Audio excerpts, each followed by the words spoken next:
Hey there, Wolfpack fans. It's me again, Kenton Gibbs, bringing you another episode of Locked On Wolfpack. And folks, I know that I've been away for a little bit. However, for those of you who are not state alums, if you were using NC State email still as a big kid, as an adult, shame on you, like shame on me. They took away a decent amount of any account through Google that was connected to those profiles. And some of them happen to be some profiles that are for my Locked On here. So I had to kind of get that straightened up, but don't worry, we have multiple episodes coming. The fact of the matter is, we still have to do the coaches' grades. I still have to do the predictions for the rest of the season, as well as tell you all about this Virginia Tech team.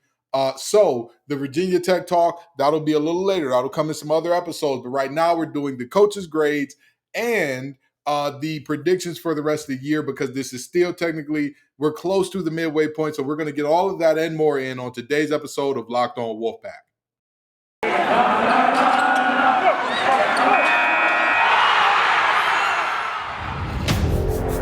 You are Locked On Wolfpack, your daily podcast on the NC State Wolfpack, part of the Locked On Podcast Network, your team every day.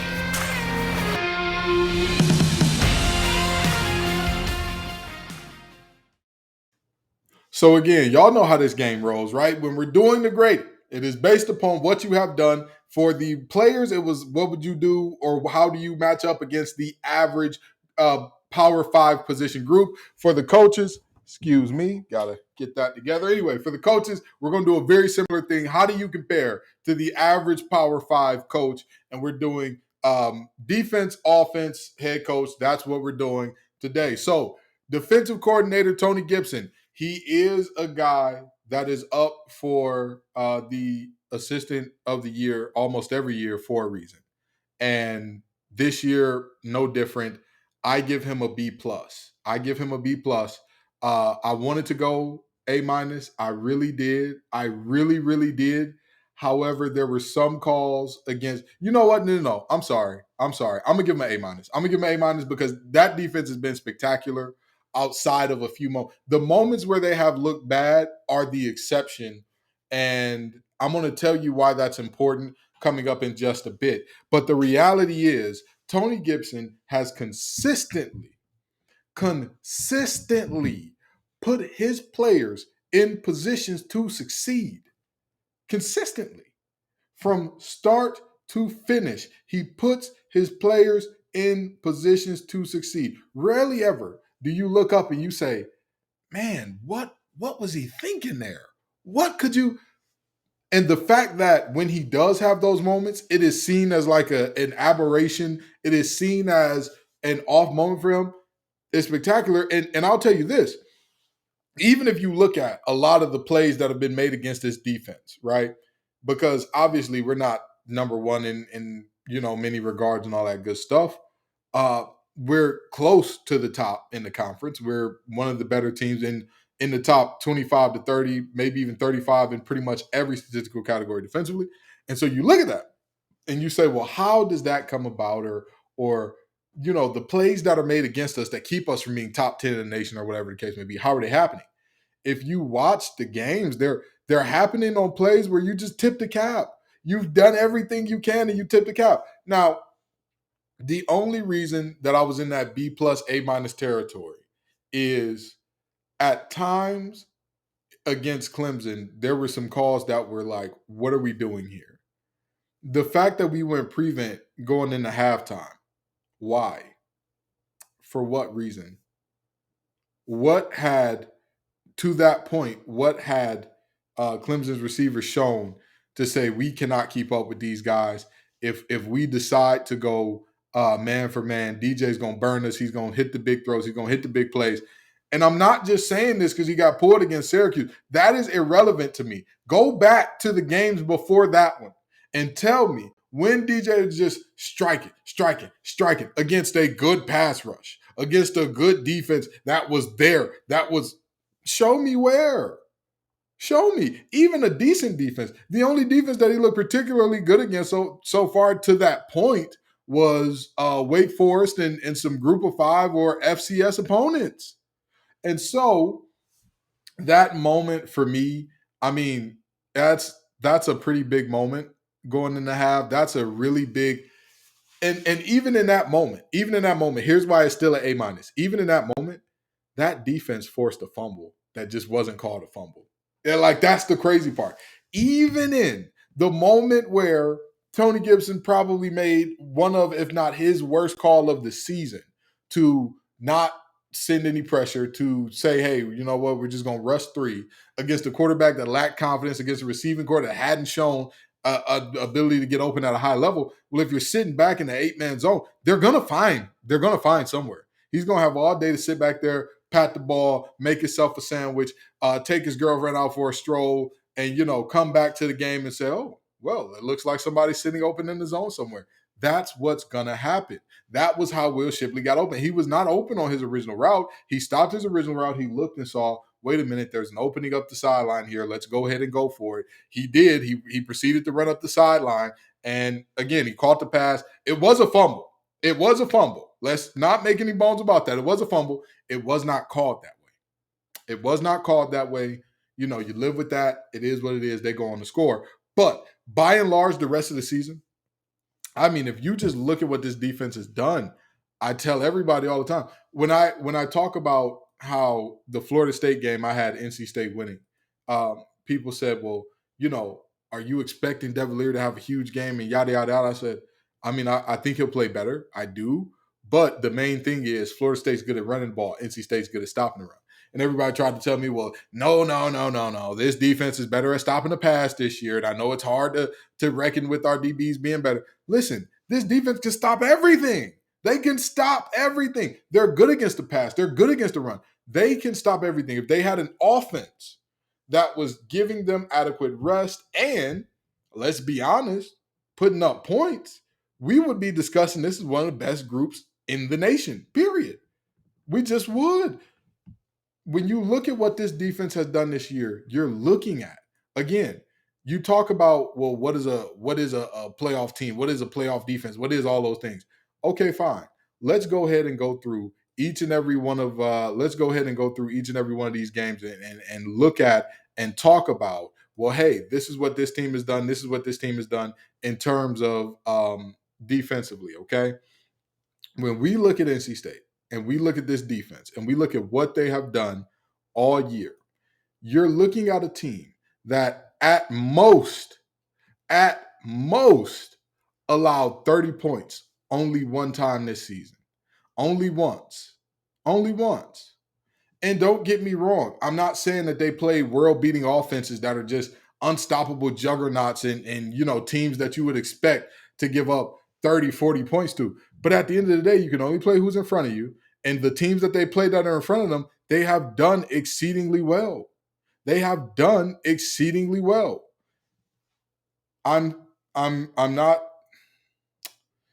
not saying this to say like, oh, Gibson is faultless and he's done nothing wrong. No, but I'm telling you, we don't do fluff pieces or hit pieces. He just has been spectacular. He puts his players in positions to win.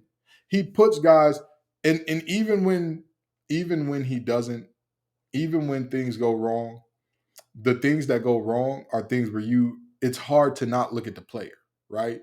Like Gaston II, Moss and all of our defensive backs. Hey, that's a 6'6" tight end receiver hybrid. That's high pointing the ball. What do you do with that? What do you do? Like, other than what Clemson did, which was bracketed and trust that you got some of the best pass rushers in the nation, there's not much else you can do. And even against Clemson, they were right there at the end. You talk about the Clemson game where Peyton Wilson at the end of the game loses DJ on the bootleg. Well, I'm sorry, but I'm not going to blame Coach Gibson for trusting his senior linebacker to have good eye discipline. I'm not going to do that. I can't in good conscience blame a coach for trusting an All-American. I'll never do that. I will never blame a coach for trusting an All-American. Anytime you see this defense goof up, it's rare to say like, wait, why were we in that cup? What? With that being said, Gibson gets an A-. He's been spectacular. He's been lights out. And Lord knows we're going to need this defense to keep being lights out. We're going to need this defense to keeping that end zone safe, sound, and nobody touching it in order for us to do what we need to do going forward. And speaking of keeping things safe and sound, I've got to talk to you all about Simply Safe. The numbers don't lie. In the last decade, over 4 million people have chosen Simply Safe Home Security to protect their home. You don't earn the trust of that many people without doing something right. At Simply Safe, your safety is the only thing that matters. I know it because I use Simply Safe in my own home. They protect you with cutting-edge security technology powered by 24/7 professional monitoring agents who always have your back. Here's why I love it. This thing is everywhere you need it to be whenever with 24/7 monitoring. Simply Safe's agents call you the moment a threat is detected and dispatch police or first responders in an emergency, even if you're not there. So customize the perfect system for your home in just a few minutes at simplysafe.com/lockedoncollege. Save 20% on your Simply Safe security system when you sign up for an interactive monitoring plan. Get your first month free. Visit simplysafe.com/lockedoncollege to learn more. There's no safe like Simply Safe. So, folks, y'all knew this was coming. And I got to talk about it. You know what I mean? I got to talk about this offense. I got to talk about Tim Beck. And here's the thing. When I look at Tim Beck, the goal for me was to be as fair and objective as possible with the grading. And with that said, again, this is not about what the expectations of this offense were. This is not about the talent that we were perceived to have. This is about what do I think? How do I think he's performed against the average Power 5 coach? With that being said, I can't give him any grade other than a D-. I wanted to give him an F. But there are a few moments, just a few, that were like, okay, yes, you've looked god-awful for most of this thing. But there have been some moments where you're getting there. You're getting there. I don't believe in calling, or I don't often call for coaches' jobs. And I don't, anybody who listens to me regularly knows that, like, when I don't know something or when I don't have a confirmed report from a good source or something like that, I don't go on telling it, right? Even when I said Devin Leary wasn't going to require surgery, I received that information. There were multiple folks saying that. It wasn't just me saying Devin Leary was not going to need surgery. We were all misled by the original diagnosis there. With that being said, I don't know what's going on or why Dorn is keeping them or what the idea is there. But it has been, it's hard to describe how bad this offense has been. And not only how bad this offense has been, but how bad this offense has been given the talent. And when I say given the talent, I don't mean, well, Devin Leary was preseason ACC Player of the Year, so he should have came out on fire. I don't mean like that. What I mean is all of the guys that I've seen here. And again, I don't speculate about what's going on, right? So whatever the case is with Anthony Smith, I don't know if he's in the portal or if he's no longer with the team, or I don't know. I don't know if he's hurt. I don't know. Whatever is happening there, whatever is happening in terms of Trent Penix and his injury situation and not being available and all that, I genuinely see an offense that by and large has lost confidence in itself because they've lost confidence in him. And I'm going to tell you, remember how I talked about how Tony Gibson, when he goofed up at the end of the second half or end of the first half against Clemson, everybody was like, why are we in prevent? We all know the rule. Prevent defense does what, ladies and gentlemen and folks? It prevents you from winning. That's what we know. And that's why everybody was upset, and rightfully so. And everybody was like, what is Gibson doing? This is uncharacteristic of him. Now let's look at the inverse, shall we? When Tim Beck called the little tight end sneak play to Sebro and scored a touchdown, everybody said like, "Oh man, look at Coach Beck putting on a good little play there. This is what I like to see. This is what." But that's exactly what I mean in terms of like if that is like if we're all surprised that you drew up an amazing play, right? If we're all surprised that you were able to get into the end zone from the three, um, that kind of says something. That kind of, and I'll tell you like my mother told me. Okay, one day I I had I'd done something wrong and I let some folks down and you know I couldn't follow through on something I said and I just wasn't man enough to say hey I can't do it and I called my mother and I was hurt about it. I said, Ma, I tried. I couldn't get it done, and I just didn't want to say that I couldn't get it done, and so it hurts to let everybody down. You know, I just wish I didn't have any expectations. I wish people didn't expect anything of me. And she said, Son, let me explain something to you. The worst man to be in life, the worst person to be in life is the person with no expectations.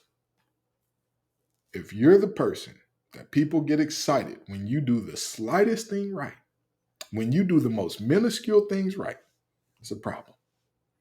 It's a problem. There's you need to it's better to be a man that the expectation is that you're going to get it done time in and time out. And we're talking about hundreds of thousands of dollars, millions of dollars to do your job. You better be the guy that we can note when you get it wrong. You better be. Or else, what are we doing? Or else, what are we really doing?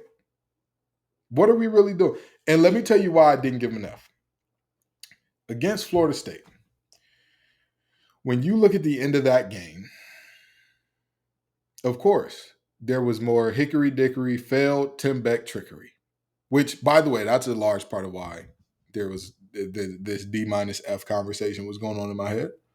That was a large part of it because, like, why are we getting cute against teams we don't need to get cute against teams we have more talent than? We can just kind of line up and, I don't know, run some offense. Why are we running trick plays, running back passes, barely outside the red zone with third string running backs? Why are we doing that? You know, that type of stuff. But after the trickery, it was a consistent, you know what? We're going to run the ball.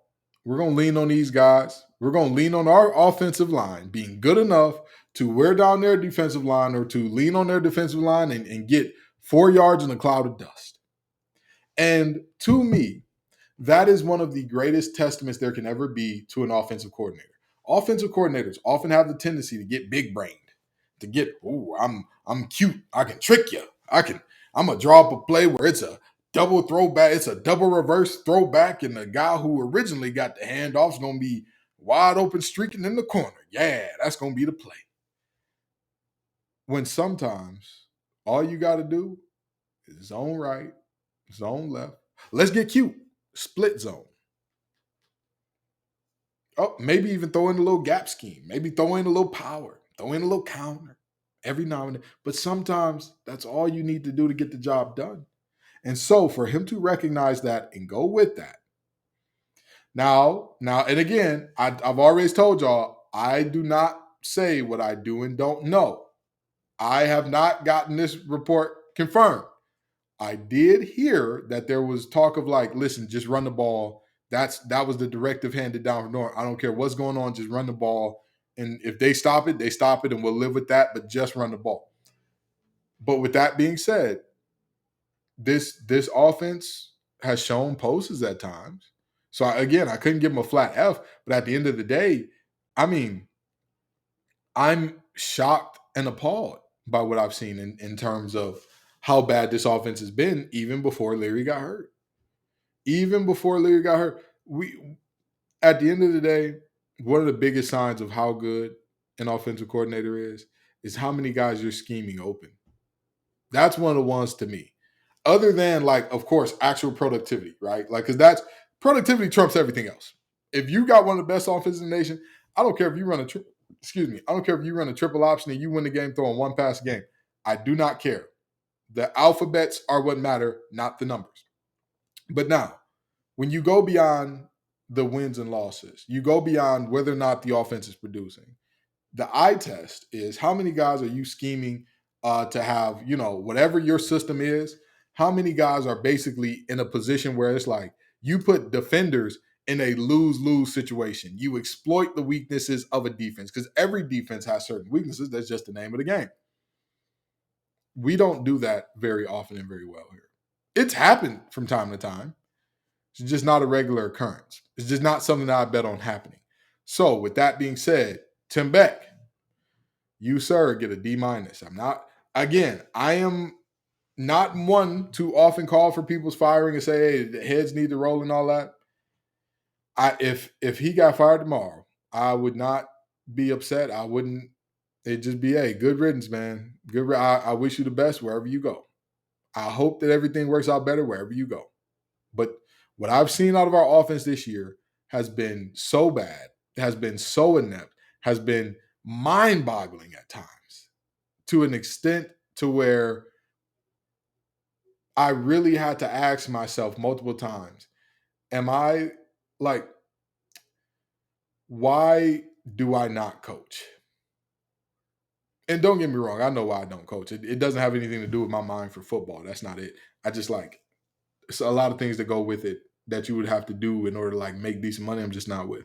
But it was that bad. It was that bad at multiple points. So I think that it's very clear to me, D minus. And again, if you getting your job done well is the shocking thing, there's a problem there.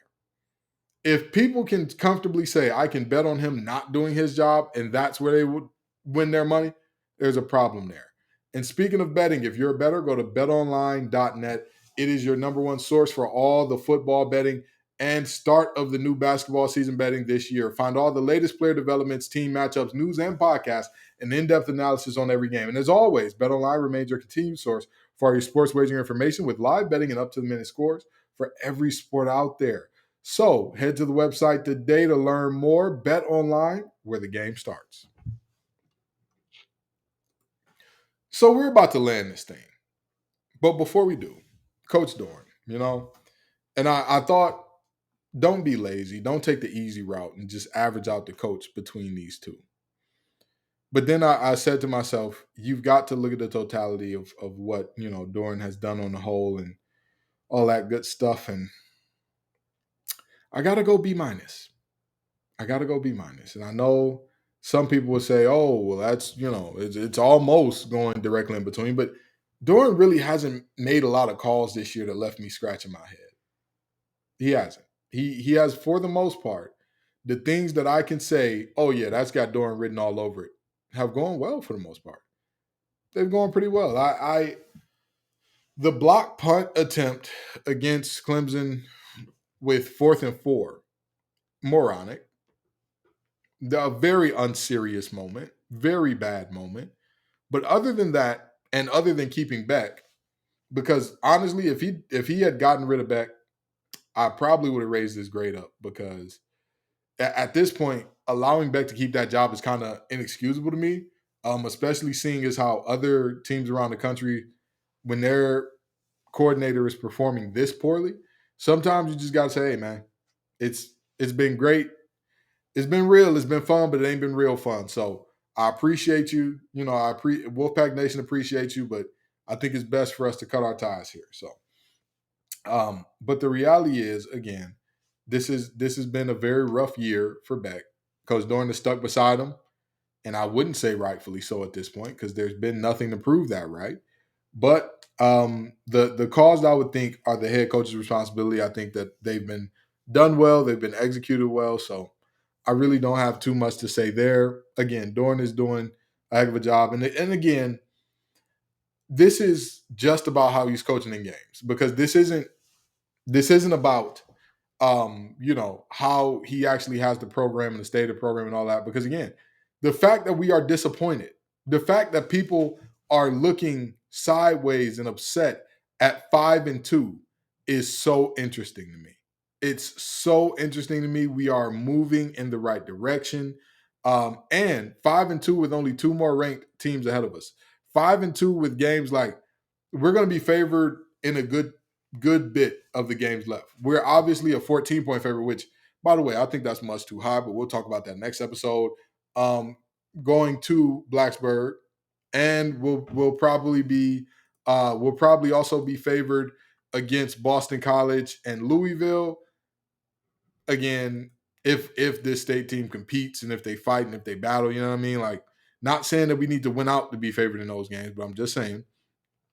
So the reality is, this is just about the on the field and how Durham's performance has been on the field this year. And again, B minus. I keeping Beck is just like, it's kind of crazy, all things considered, but it is what it is. We live with it. We roll with the punches.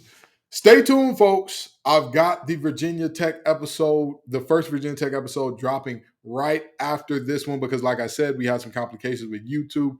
But, baby, we're back and better than ever. Peace and love, y'all. And as always, go Pack.